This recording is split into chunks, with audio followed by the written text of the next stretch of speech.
Warhammer Chaosbane is the first isometric action RPG for the Warhammer Fantasy universe. If you're familiar with Diablo 3, Chaosbane borrows a lot of the design structure, both the good and bad elements.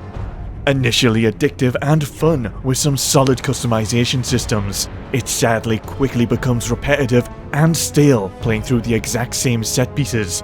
Considering the price, this is an incredibly short and shallow experience. Let's get into the review.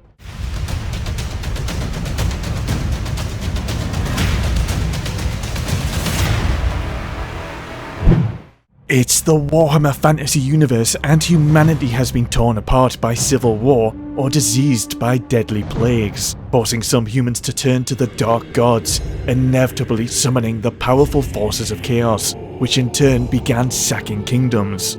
It took an empire united under the hero Magnus to defeat and push back the Chaos Warriors and demons. Now we play one of 4 heroes working alongside Magnus, in an effort to repel the returning chaos.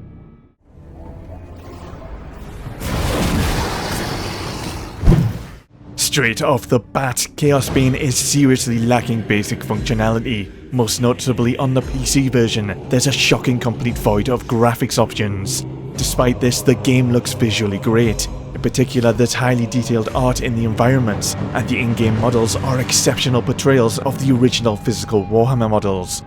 It's just such a shame that PC users cannot tailor their experience to their own varied systems. There's various enemies from the armies of chaos, exclusive to the different themes of each of the game's 4 acts. There's a decent variety of 70 enemy types in the bestiary. Literally complete chaos can take over the screen, with chaos warriors, demons and cultists all wanting a piece of you. The overwhelming gore and effects, while pleasing, can make it quite difficult to clearly see what's going on. I'd often miss out on important visual information and have a few deaths to things like green poison circles appearing under my character. There's not too much to the storytelling either. There's some pretty cool artwork style cutscenes, but by the end of the game I felt that not much had happened, and I didn't really get to see any resolutions to major story points initiated from the start of the game.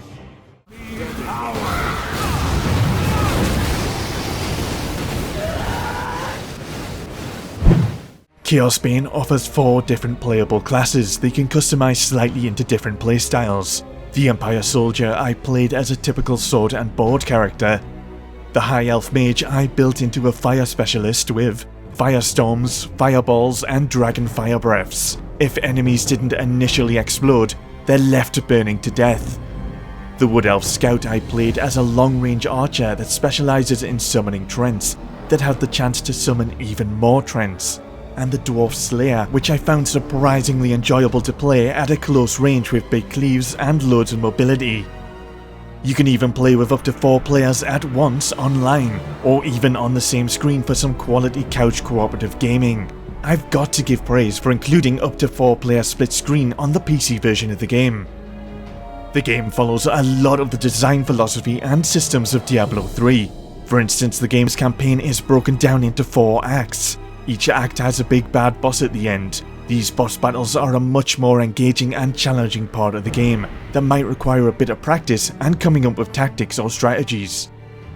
To be honest, the rest of the game has very little urgency. If you die, you can just respawn at the same location for a very small fee. At least with bosses, they reset when you die. A hardcore mode has been promised for future developments, but it seems like a very simple feature that could have been included from the start. Also, something the game advertises is a boss rush mode, and it was a little disappointing to discover that all this mode does is let you refight a boss. If you're going to label and market it as a boss rush mode, then it's a bit of a missed opportunity to offer the chance to fight the bosses back to back, or some other challenge or alternative mode.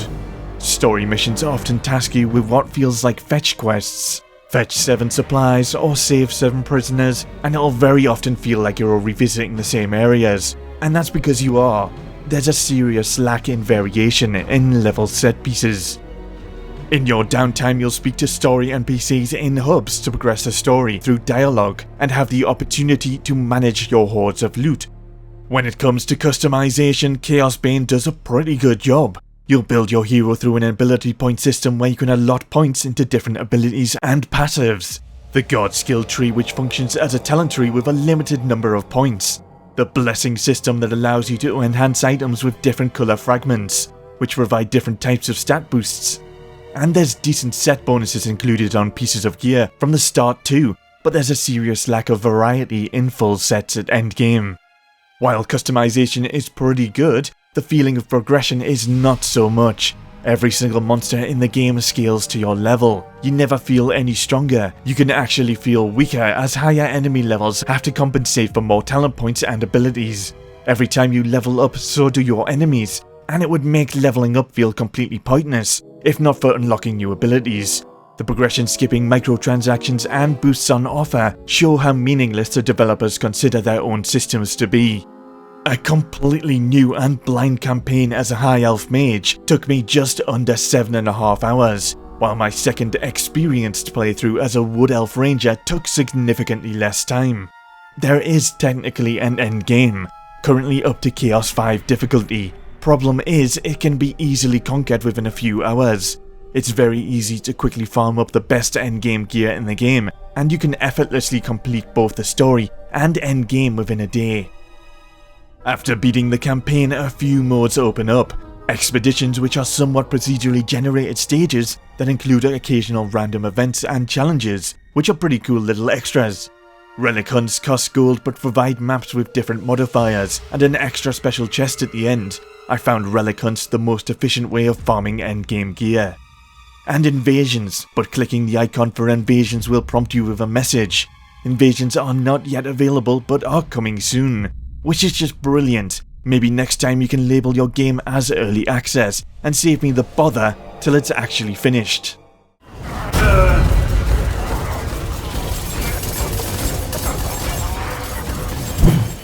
I think the art and modelling teams behind Warhammer Chaosbane deserve a lot of praise for bringing my old Warhammer models to life with such detail. I wouldn't say Chaosbane is a bad game. Customization and gameplay is decent, but everything becomes repetitive very quick, and the game has got the depth of a paddling pool. So regretfully, in its current state, I can only give Warhammer Chaosbane an alright rating. It's absolutely not worth its full asking price right now. Come back and try this at a discount with some patch content, where it'll hopefully have a better end game. Unless you're an absolutely massive fantasy Warhammer fan, if that's the case, you're probably already playing this.